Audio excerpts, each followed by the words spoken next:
السلام عليكم ورحمة الله وبركاته. نبدأ الفيديو بتاعنا بالصلاة على النبي. اللهم صل وسلم وبارك على سيدنا محمد وعلى آله وصحبه وسلم. نكمل الفيديو اللي فات ونقول بسم الله. احنا معانا هنا الزاوية. طيب الزاوية يا أميرة نعملها ازاي؟ أولا عندك كذا طريقة ممكن تعمليها بيها. طيب احنا عايزين نعملها بطريقة سهلة ومبسطة لأن أنا لسه مبتدئة. تمام، بصي يا ستي، تسمي الله كده وناخد مقاسات الزاوية. ازاي؟ احنا معانا المتر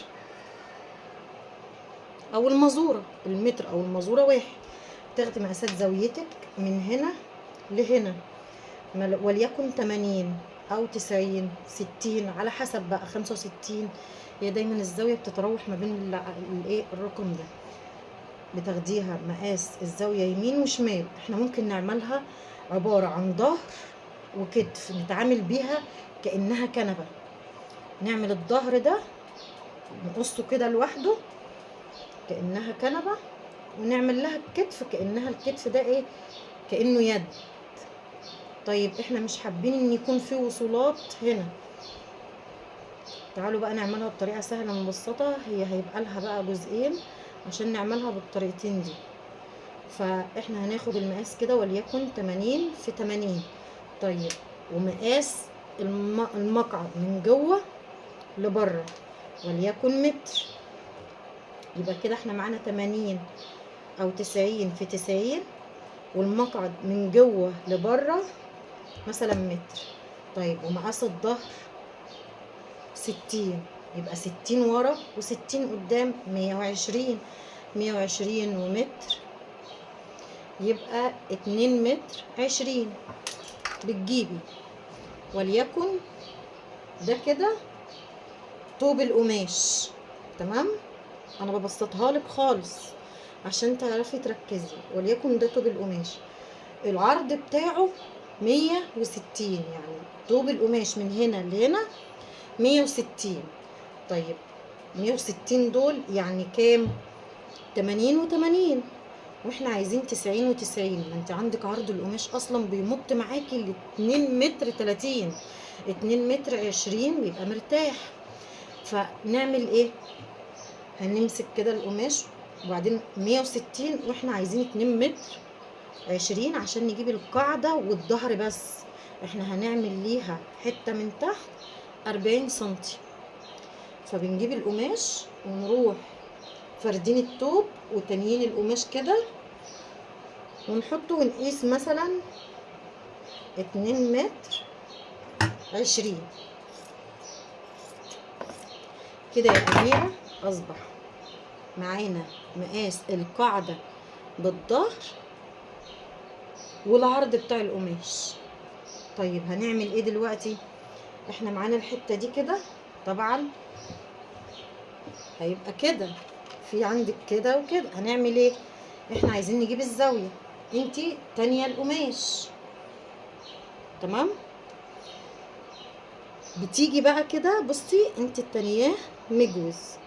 عندك القاعدة احنا قلنا متر، وعندك الظهر من ورا 60 ومن قدام 60، يبقى 120. احنا هنقيس 120 ونعلم مثلا كده، ونيجي عند الحتة اللي تحت نقيسها متر ونعلم. يبقى هندي ايه؟ فرط كده كده ايه، علمنا. هنعمل ايه؟ بص انا عايزه اوضحها لكم عشان تبان. انا مش عارفه اظبط التليفون، كل ما اجيب ستاند ينكسر، معرفش في ايه، ده اللي بيخليني اكسل عن الفيديوهات. بصي اول ما تتقص هتبان ليكي. بنقص المتر بتاع المقعد اللي احنا اخدنا ايه قياسه. بصي اصبحت كده. بصي بقت عامله ازاي اللي انت عاملاه ده. طب وهنعملها ازاي دي؟ واحده واحده. بنروح بصي جايبين الطرف ده مع ده، اصبحت عامله ازاي. تعالوا بس كده نعملها على الاوفر عشان خاطر ايه نستوعب. بسم الله. اصبحت عامله كده. طب ما تيجي كده نحطها هنا. بصوا بصوا كده لما احنا حطيناها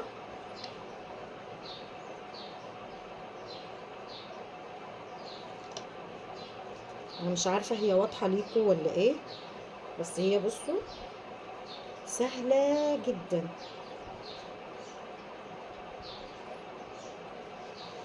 بصي بقت عامله ازاي، والحته اللي نازله تحت هيتحط لها 40 سنتي لافف داير ما يدور. تمام. دي طريقه سهله ومبسطه ومفيش خياطه هنا. تمام. ولا في وصله في النص، لا الوصله من تحت الجنب ده بيدخل كده من تحت. اما تيجي كده نقفلها. بصي بقى يا ستي، بتجيبي ال 120 وتقسميهم 2 كده،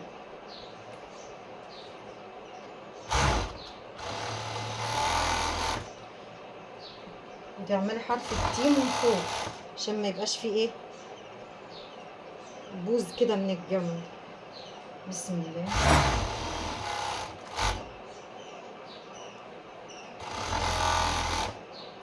لو حاسه ان انا بفيدك بقى ايه، ما تنسينيش بلايك ودعوه حلوه من القلب. بصوا احنا قفلناها من الجنبين، انا علشان خاطر ايه تستوعبوها معايا. بصوا ما شاء الله، والنبي تسلم ايديا. بصوا سهله، مش هقول لكم بقى ايه صعبه جدا ركزي شغلي دماغك.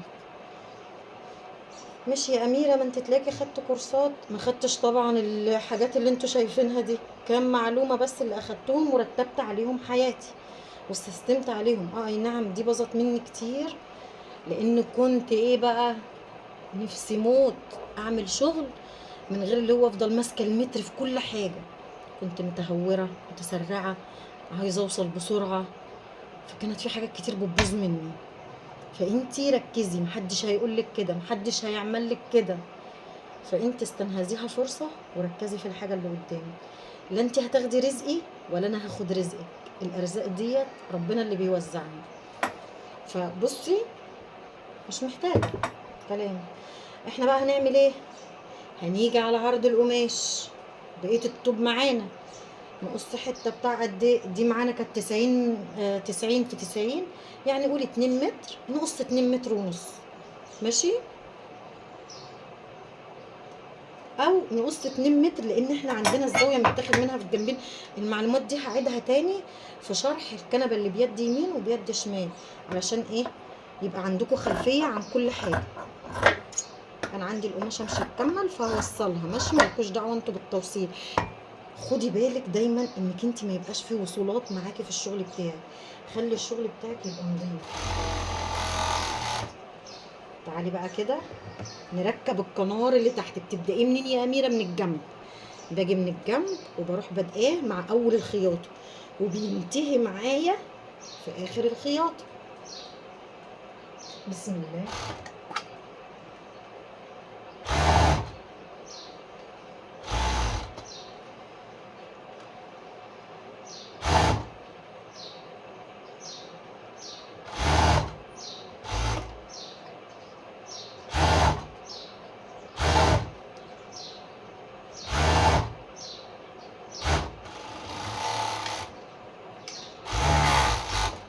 هتيجي واحدة تقول لي ده أنا ما عنديش أوفر وأنت بتقفلي على الأوفر. يا روح قلبي مالكيش دعوة بيا، أنا بعمل حاجة اللي هي إيه هتريحني شوية. أنت عندك مكنة سنجر اشتغلي عليه. تمام. بصي بسم الله.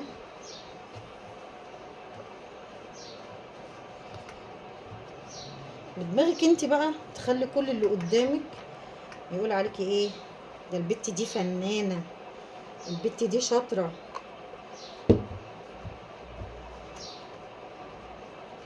بصي طبعا اكتر حاجة بتظبط معاك الشغل التركات بتاعتك، الخياطة بتاعتك، الفينش، الوصلة بدأتيها من هنا تنتهي هنا، ما يبقاش فيه وصولات داير ما يدور. فهماني؟ الشغل بتاعك ما يبقاش طالع ونازل. اظبطي شغلك على قد ما تقدري. الاستك بيركب بكل سهولة، هعرفك برضو بيركب ازاي. بس انت شايفه ما خدتش اي حاجه. انت بقى لو مركزه، لو حابه الشغلانه، لو عايزه يبقى لك مصدر دخل، هتركزي في الفيديو ده كويس قوي وهتعيديه مره واتنين وتلاته. بالله عليكم والله العظيم ما بقول كده علشان خاطر حاجه، اسمعي الفيديو واللي هو ما تجريهوش، هيفوتك معلومات. الاقي واحده بقى ايه زي فيديو كراسي السفره، قايله كرسي السفره ب60 جنيه، ممكن تاخدي لون نبيتي كله بس تبقى فيه رسمه مختلفه، ممكن تاخدي لون رصاصي بس الرسمه مختلفه. الكرسي ب60 جنيه يا جماعه. اللي عايزه تشحن تكتب رقم تليفونها على الواتساب عندي وتقول اسمها الثلاثي وتبعت 100 جنيه بس عربون. ليه يا اميره 100 جنيه عربون؟ علشان خاطر انا بقفل لك الاوردر وببعتهولك. لو انت ما استلمتوش من المندوب كده ال 100 جنيه راحت عليكي. طب لو انت استلمتيه يبقى ال 100 جنيه هتتخصم من الحساب بتاعك، هتشيلي مصاريف الشحن بس والحساب بتاعك. مصاريف الشحن كام؟ انا بشحن تبع البريد، البريد هو اللي بيحدد السعر مش انا بس.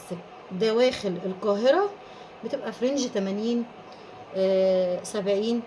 طيب لو في محافظات في القاهرة يعني زي الصعيد زي المنيا بني مزار، الحتت اللي الناس بتجيلي منها ديت حبايبي، 100 110 على حسب الاوردر اللي بتطلبيه.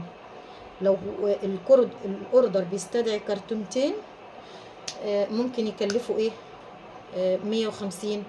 خدي بالك انتي لما بتدفعي مصاريف الشحن، اولا انا بكون حاطلك هدايا لان انا ببقى شايله حته مصاريف الشحن دي فوق دماغي. هدايا يعني ايه يا اميره؟ انا حاطلك مثلا 6 خداديات. طيب مش 6 خداديات حطيتهم، انت كنت طالبه مني بفين ولقيتي ان انت الاسعار السعر مش ماشي معاكي في الوقت ده، فحبيتي ان انت تاجلي البفين فبروح عامله لك البفين. اقسم بالله اقسم بالله ده بيبقى مني للزبون، ده بيبقى مني للزبون. فانت بصي الزاويه ما خدتش معانا حاجه. بالله عليكي ما تنسنيش في دعوه من القلب، وما تنسيش تعملي لايك وتشتركي في القناه لو مش مشتركه وشايفاني استاهل انك تضيفيني عندك يا ستي. انا هبقى اسعد واحده في الدنيا. شايفاني ما استاهلش ان انت تضيفيني عندك وتعملي لي لايك؟ عادي، دي حاجه ما تزعلش. مفيش حد بيجتمع عليه الامه كلها. فلو فضلا بقى وليس امرا، لو عجبك الشغل والمعلومه بتوصل لك بطريقه سهله وكويسه ومبسطه، ما تنسينيش بدعوه حلوه من القلب. تعالي نركب الاستك سوا. بصي بقى، بتجيبي القماشه على الظهر، تمام؟ انا شغاله باستك 1.5 سم 2 سم. بتقفليه ازاي يا اميره؟ بقفله على الاوفر. ازاي كده؟ اولا يا جماعه انا شغاله على الاوفر ابرتين يعني خياطه واوفر. الناس اللي بتفهم وعندها قصدي عفوا منكم، الناس اللي بتفهم في مكان الخياطه وعندها مكان اوفر هتفهم اللي انا بقوله. ابرتين يعني خياطه واوفر، يعني مش هتحتاجي اصلا للسنجل. بصوا، بسم الله، بسم الله الرحمن الرحيم. بتشد الاستك وبتسيب المكنه، ما بتشديش من هنا. لو شديتي من هنا الخيط معاكي هيبقى طالع وقابب لبره، وبالتالي الاستك هيبقى ايه مرخي. فانت بتشدي الاستك، باينه ولا لا؟ بتشدي الاستك اهو، بسم الله.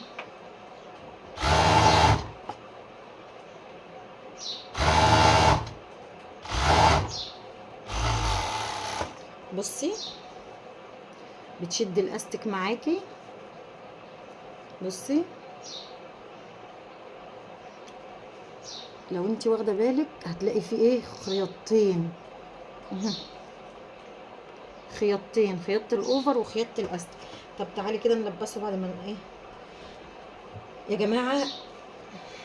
تعالوا كده، عايزه البس الزاويه ومش عارفه يا اميره. بتقلبيها على ظهرها، في خياطه هنا من الجنب وفي خياطه زيها من الجنب. بصوا انا عملت لكم فيديوهين في فيديو. بتروحي انت ملبساها، بصي البوزه دي والخياطه اللي في الجنب دي بتبقى هنا.